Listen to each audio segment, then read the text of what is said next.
Hello everyone, कैसे हैं आप सब। और आई होप कि आप सब ठीक होंगे। तो हमारी जो सीरीज़ चल रही थी वो अब हम करने वाले हैं कौन सा पेपर, 25 सिविल इंजीनियर एग्ज़ाम 2020 का। ठीक है, देख रहे हो हम कितने सारे एग्ज़ाम ऑलरेडी कंप्लीट करा चुके हैं, है ना। इतने हमने सारे के सारे पेपर जो है ऑलरेडी कवर कर लिए हैं। ठीक है, अब ध्यान देने बात ये है कि ये केवल MPPSC FSO को टारगेट करके नहीं चलाई जा रही है, बल्कि ये सारे एग्ज़ाम जितने हैं, जैसे ADPO एग्ज़ाम हो गया, DSP हो गया, डेंटल सर्जन एग्ज़ाम हो गया, कंप्यूटर साइंस हो गया, असिस्टेंट प्रोफेसर, असिस्टेंट रजिस्ट्रार से लेकर सारे के सारे एग्ज़ाम, ठीक है, उन सभी के लिए ये सीरीज़ बहुत ज़्यादा इंपॉर्टेंट है। और हाँ, ये जब हम इनको अटेंड करके जाते हैं ना, तो एग्ज़ाम में आपको कम से कम 5 से 6 क्वेश्चन जो कंफ्यूज करते हैं वो उसको आप कर जाते हैं, है ना। ये जो है आप इनमें गेन कर लेते हैं इतने नंबर। इसीलिए ये टेस्ट सीरीज जो PYQ है, प्रीवियस ईयर क्वेश्चन पेपर, उनको करना बहुत ज़रूरी है, क्योंकि 5 से 6 क्वेश्चन जो है रिपीट होके आते हैं। ठीक है, आपके एग्ज़ाम में भी आएंगे। ओके, वीडियो स्टार्ट करने से पहले मेरी आपसे हम्बल रिक्वेस्ट है, प्लीज़ चैनल को सब्सक्राइब करें, है ना, जिससे कि वीडियो बनाने वाले को भी मोटिवेशन मिले। और हाँ, इसकी लेटेस्ट अपडेट और PDF के लिए आप टेलीग्राम चैनल ज्वाइन करें। ठीक है, ओके, अब हम करने वाले हैं हमारा कौन सा 25 नंबर का क्वेश्चन पेपर जो है सिविल इंजीनियर एग्ज़ाम 2020। ओके, देख लेते हैं, 304 पेज पे है। चलिए चलते हैं। ओके, हम आ गए हैं सीधा पेपर पे।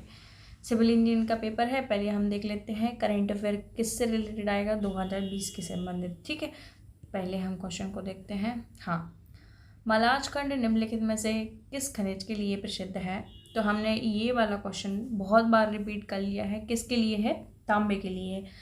पहली बात देखो, बहुत सारी हमने आप इससे पहले भी मैंने आपसे कई बार बोला है कि जितनी भी खनिज की जगह आए, यदि वो न्यू हैं, बिल्कुल थोड़ी सी यूनिक जो आपने नहीं पढ़ी, जैसे मलाजखंड है तो ये हो गया। ठीक है, मलाजखंड के अलावा और क्या क्या चीज़ें हैं, और है शीतल पानी। ठीक है, शीतल पानी, फिर गिधरी, फिर जट्टा।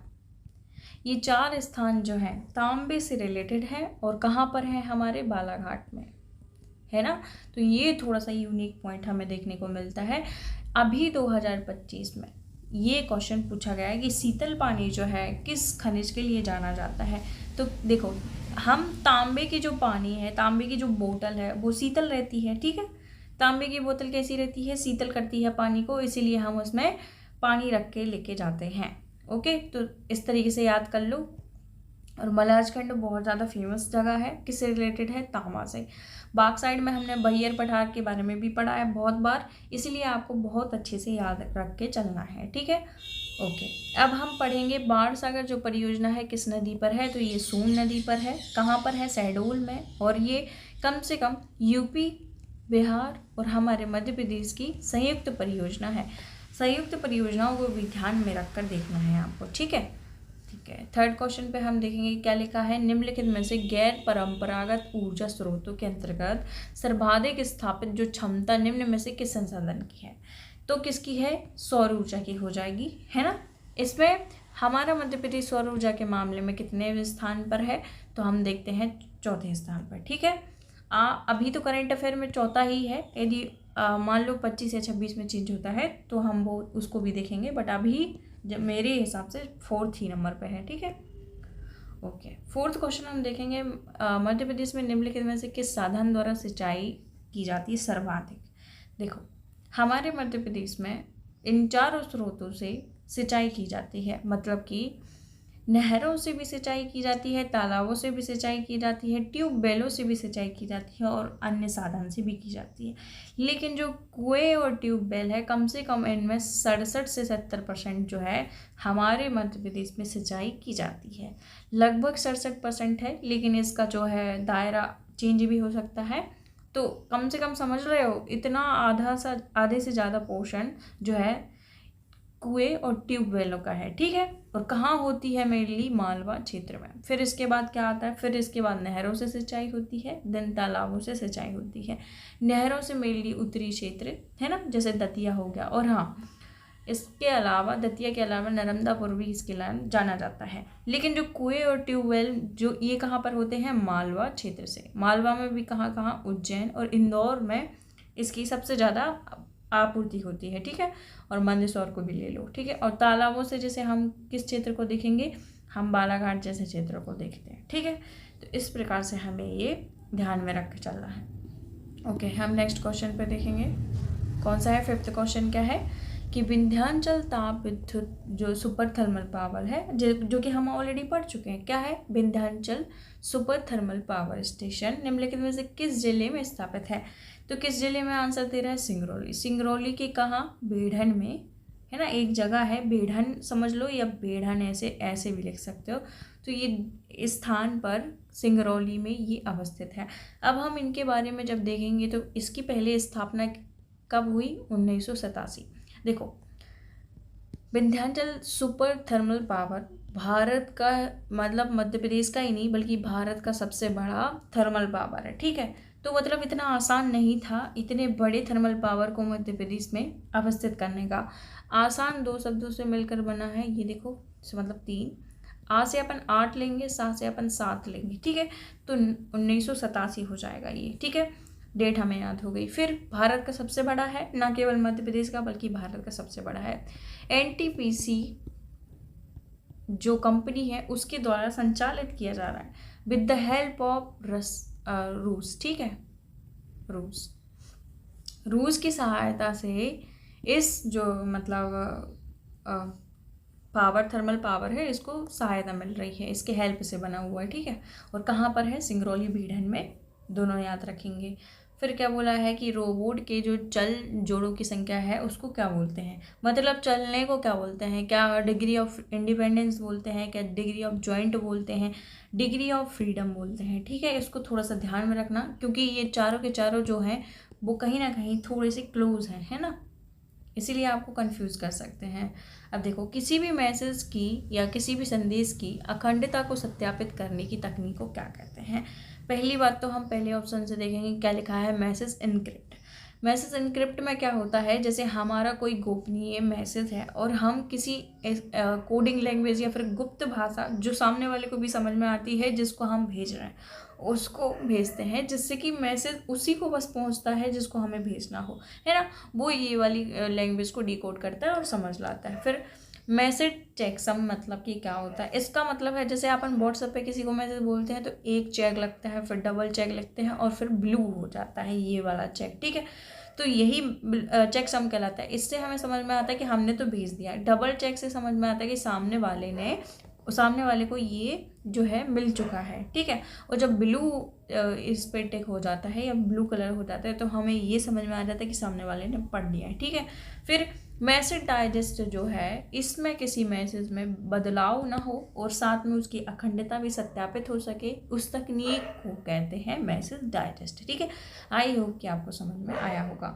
अब हम 8th पॉइंट पे चलेंगे। क्या है? एक ऐसा सॉफ्टवेयर प्रोग्राम जो कि इंटरनेट से आने वाले डाटा को फिल्टर करता है। कहाँ से आने वाले डाटा को? इंटरनेट से। ओके, अब हम देखेंगे, पहले हम मालवेयर पे चलते हैं। मालवेयर मतलब क्या कहलाता है? कंप्यूटर में ऐसे दूसरे सॉफ्टवेयर जो कंप्यूटर की स्पीड को भी कम करते हैं, साथ में उसके फंक्शन को भी ख़राब करते हैं, ठीक है। वो कुल मिला के हमारे कंप्यूटर फंक्शन को हानि पहुंचाते हैं। उनको रोकने के लिए हम एंटीवायरस का यूज़ करते हैं, ठीक है। एंटीवायरस मतलब कंप्यूटर को सुरक्षित रखने के लिए, मालवेयर जैसे सॉफ्टवेयर से बचाने के लिए एंटीवायरस का यूज़ होता है। मतलब वायरस से बचाने के लिए एंटीवायरस, जैसे हम टैबलेट खाते हैं वैसे ही।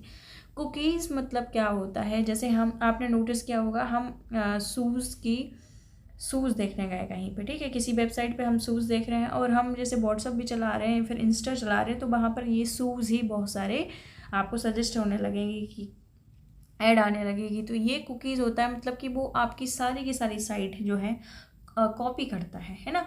आपके पसंद का देखता है कि आप देखते क्या हैं और फिर उसको सेव कर रहता है, ठीक है। उसी से हिसाब से वो सजेस्ट करता है।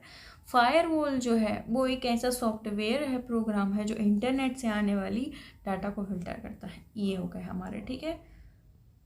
अब हम कहाँ जाएंगे? ये एप्लीकेशन एवं डाटा होस्टिंग एवं कनेक्टिविटी एवं क्षमता निर्माण हेतु राष्ट्रीय ई गवर्नेंस योजना के गठन में सरकार द्वारा प्रदान किए गए बुनियादी ढांचे के पहलू कौन से हैं? SDC, फिर SWAN, स्वान, फिर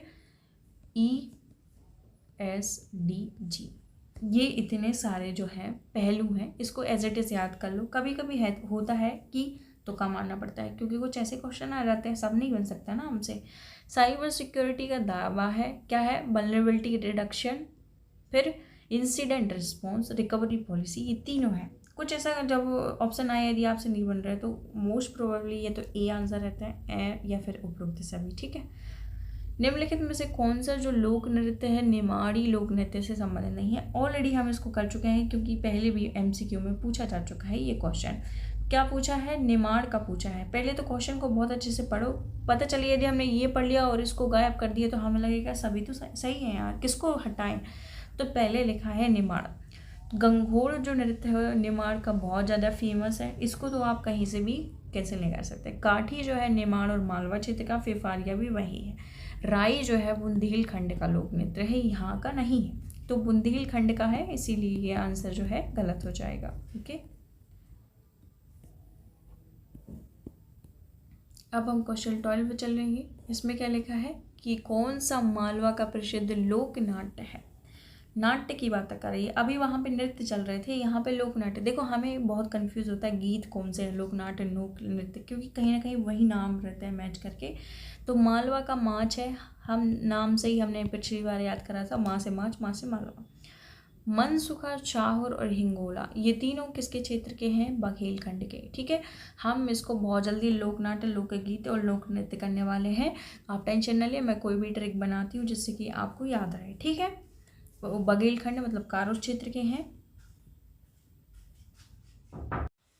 चलिए अब हम 13 क्वेश्चन को देखते हैं। क्या लिखा है? बघेलखंड का प्राचीन नाम, हमने कई बार इसको बोला भी है, तो करुस लिखा है या फिर कारोस है ना, ये इस तरीके से है कारोस, ये इसका आंसर हो जाएगा। महेशमती हमें पता है खरगोन को बोलते हैं। तीरभुक्ति और सुक्तिमती, सुक्तिमती तो हमें पता है बुंदेलखंड वाला क्षेत्र है, तीरभुक्ति तो नहीं पता, बाकी इसका तो हमें पता है, जब हम चंदेल वंश पढ़ते हैं तो उसमें आता है। प्रसिद्ध चंदेल जो सेना नायक हैं आल्हा और ऊदल, इनके बारे में हम ऑलरेडी पढ़ चुके हैं, है ना। किस शासक के विरुद्ध लड़ते हुए अपने प्राणों की आहुति दे गए? देखो हमने जब जगनिक पढ़ा था लोक साहित्य में, तो उसमें हमने आल्हा खंड पढ़ा था। ठीक है, आल्हा खंड पढ़ा था, आप पूरा तो नहीं पढ़ा था हमने। देखो यह पृथ्वीराज चौहान जो रहते हैं, जब यह समथिंग 1184 में अटैक करते हैं, है ना, और हमारे कहाँ पर कालिंजर क्षेत्र और बांदा क्षेत्र पर अटैक करते हैं, तब ये जो आला और ऊदल है सेना नायक अपने प्राणों की आहुति दे देते हैं। ठीक है, तो आला ऊदल के बारे में जगनिक की जो रचना है आला और ऊदल या आला खंड जो है उसके बारे में भी जानकारी मिलती है। इन्हीं की वीरता जो लड़ाई है, इनकी 52 लड़ाइयों के बारे में जानकारी मिलती है। ठीक है, इस तरीके से हमने पढ़ा था उसके बारे में। अब ये देखो कौन सी रचना पंडित माखनलाल चतुर्वेदी की नहीं है? हमने ये ऑलरेडी पढ़ा दिया है आपको, अब आप ये नहीं कह सकते कि हमें नहीं आता। हिम किरीटनी, हिम तरंगिनी हमने ऑलरेडी पढ़ लिया। बिजुरी ठीक है नहीं आता। रसिक प्रिया तो हमने पढ़ी है ना, केशवदास की है। कवि प्रिया और रसिक प्रिया केशवदास। ठीक है, इनके बारे में हमने पढ़ा था, तो आपको याद होना चाहिए कि किसकी है। ओके, अब हम क्या देखेंगे? हाँ, ये करेंट अफेयर का क्वेश्चन है कि ओलंपिक खेलों का आयोजन टोक्यो में आयोजित हुआ था 2021 का, ये अब नहीं आएगा। हाँ, 2024 के ओलंपिक खेल किस स्थान पर आयोजित किया जाएंगे? पेरिस में, जो कि हो भी चुके हैं, इसीलिए ये भी अब कोई मतलब का नहीं है। आरोग्य सेतु जो ऐप है भारत सरकार द्वारा किस तिथि पर जारी किया गया था? देखो ये करेंट अफेयर का क्वेश्चन है, बट हो सकता है कि ये डेट ना पूछे, लेकिन ये ईयर पूछ सकता है, तो 2020 में। ठीक है, हाँ ये हो चुका है हमारा। अब हम देख लेते हैं 19 क्वेश्चन।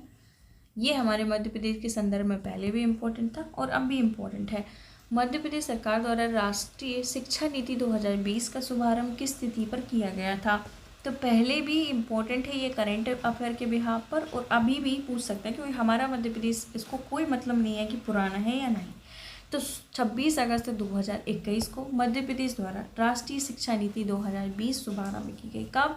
26 अगस्त 2021 को। तो थोड़ा सा इम्पोर्टेंट है। ठीक है, हाँ, कितने ओलंपिक में स्वर्ण पदक, ये 2025 का पढ़ना, अभी नहीं।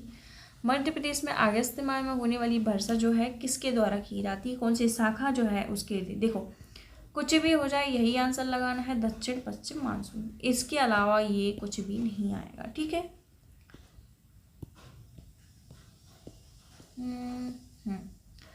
मध्य प्रदेश के अनुसार कुल वन क्षेत्रों का निम्नलिखित में से कितना प्रतिशत संरक्षित वन क्षेत्र के अंतर्गत आता है?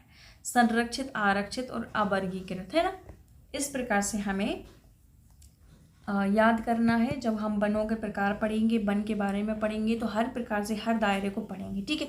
पहले वनों को मैं आपको बढ़ा दूंगी कि वन एक्चुअल में क्या है और वन किस प्रकार से बांटे गए हैं। फिर इसके बाद जो नई वन रिपोर्ट है 2023 के अकॉर्डिंग हम उसको पढ़ेंगे। ठीक है। ओके। अब क्या लिखा है? सोन नदी के दक्षिण और नर्मदा ताप्ती नदी के मध्य में। क्या उन्होंने, देखो अच्छा क्वेश्चन बताया। यदि आपको ज्योग्राफी का थोड़ा सा बहुत भी नॉलेज होगा तो आपसे ये क्वेश्चन बन जाएगा। क्या पूछा है उसने? जो हमारी सोन नदी है, मान लो ये अलीराजपुर है, इस तरीके से सोन नदी गई हुई है, उसने बोला इसके दक्षिण में, ठीक है, और नर्मदा और ताप्ती, यहाँ से ये नर्मदा गई है और यहाँ से ये ताप्ती गई है। ठीक है।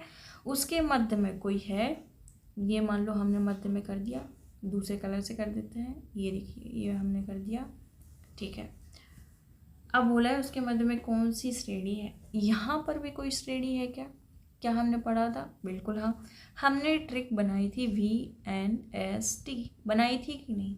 यदि आपको ये ट्रिक याद है, V मतलब विंध्याचल, मतलब उत्तर दिशा में पहले कौन सा है? इधर विंध्याचल। फिर ना से नर्मदा है ना, नर्मदा नदी ये बीच में निकल गई हमारी। फिर सा से क्या आएगा? सतपुड़ा। और टी से क्या आएगा? ताप्ती। अब यहाँ पे क्या क्वेश्चन में है? नर्मदा और ताप्ती, मतलब नर्मदा और ताप्ती के बीच में क्या बचा? अब सतपुड़ा। तो क्या आंसर हो जाएगा हमारा? सतपुड़ा हो जाएगा। और ये जो 3 ऑप्शन है वे विंध्याचल श्रेणी के ही विस्तार हैं जो दिए हुए हैं। ठीक है। ओके। और सतपुड़ा के बारे में मैंने आपको कई बार बता दिया है, इसीलिए इस इधर ही। ठीक है।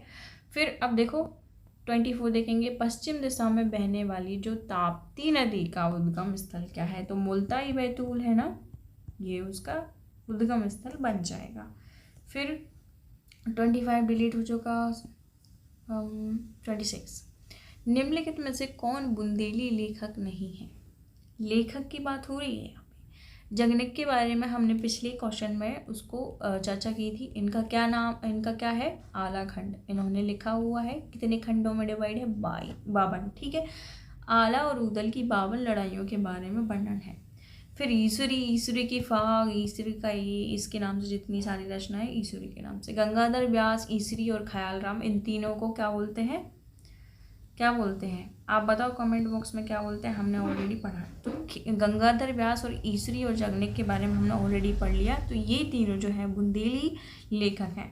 महाराज विश्वनाथ सिंह जो थे, ये महाराज थे, लेखक नहीं थे, मतलब लेखक भी थे बट इस तरीके से उनको काउंट नहीं करेंगे, क्योंकि यहाँ पर जो 3 हो रही है आधुनिक या लोक कवि जो हैं उनको देखा जा रहा है। ठीक है।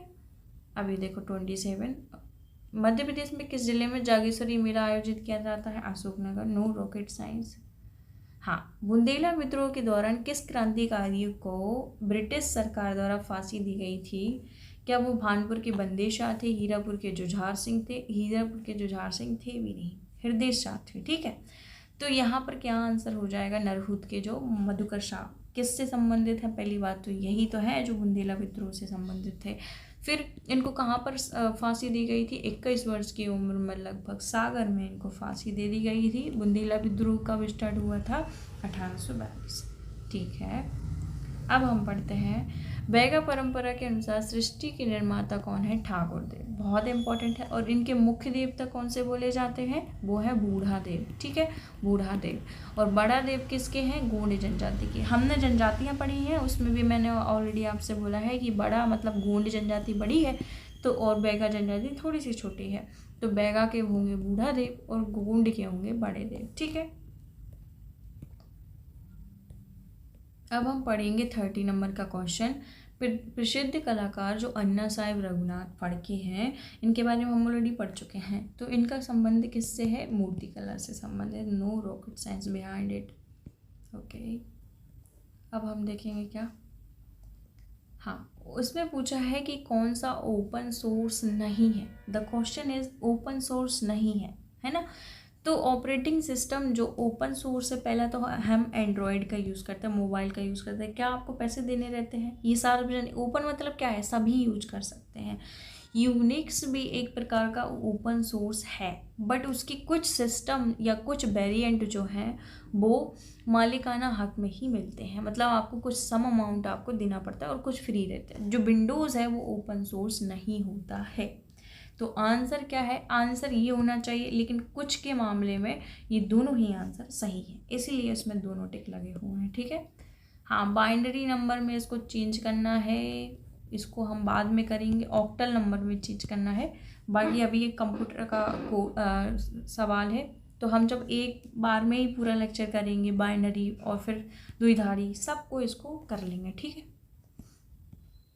अभी तो इसका आंसर देखो, ये फर्स्ट वाला आंसर है। ठीक है, हाँ, अब हम करने वाले 35, 33। इनमें से कौन सा कंप्यूटर के सीपीयू के लिए उपयोग किया जाता है? Micro processor. 1 गीगाबाइट कितने मेगाबाइट होता है? 1024। ये कंप्यूटर की क्वेश्चन है। हाँ, रोबोट संचालन के लिए स्थापित क्षेत्र या स्पेस क्षेत्र क्या कहलाता है? वर्क स्टेशन हमने पढ़ा है ऑलरेडी, वर्क एनवलप इसमें लिखा है, लेकिन आपको वर्क स्टेशन को पहले प्रिविलेज देनी है, ये ना आए लेकिन ये तो हमें देना ही है। ठीक है, अब संविधान के किस अनुच्छेद में मंत्रिपरिषद का कार्य राज्यपाल को सहायता और परामर्श देना होता है? तो किस अनुच्छेद में होता है? 163। ठीक है, ये थोड़े से जो देखो, हमारे मध्य प्रदेश के संदर्भ में क्या इंपॉर्टेंट है, हमारे मध्य प्रदेश के संदर्भ में है मुख्यमंत्री, है ना, विधानसभा और राज्यपाल। तो थोड़ा राज्यपाल से रिलेटेड जितने भी आर्टिकल हैं हमें उनको देखना है। ग्राम सभा से जितने आर्टिकल हैं हमें देखना है, ग्राम पंचायत से रिलेटेड जितने हैं हमें वो देखने हैं। अब ये आ गया ग्राम सभा से ही। मध्य प्रदेश में ग्राम पंचायत व्यवस्था कितने स्तर पर है? 3 स्तर पर है। कौन कौन से? ग्राम स्तर पर है ग्राम सभा, फिर जनपद स्तर पर है, फिर जिला स्तर पर है, इस तरीके से है।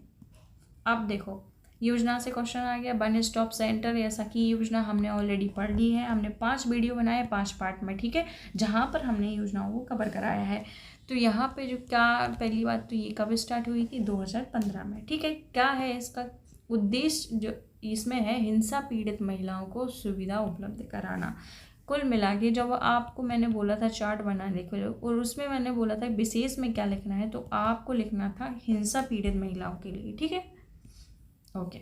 मध्य प्रदेश का सबसे कम जनसंख्या घनत्व वाला कौन सा है? डिंडोरी। ये सेंसस का कौन सा है? 2011 की जनगणना के अनुसार।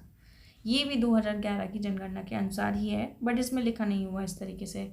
मध्य प्रदेश के निम्नलिखित जिलों में लिंगानुपात घटते क्रम में बताइए, मतलब पहले कौन, देन इस तरीके से। तो पहला तो हमें पता है 1021 है जिसका ये, फिर इसके बाद कौन सा है? अलीराजपुर, फिर इसके बाद मंडला, देन है डिंडोरी। कौन कौन से हो जाएंगे? मतलब पहले आएगा बालाघाट हमारा, फिर अलीराजपुर आएगा, देन मंडला, फिर डिंडोरी। ठीक है, ये हमने कर लिया है। 41 का देखेंगे, भारतीय खेल प्राधिकरण 1984 का है, इसको एज इट इज याद करना है।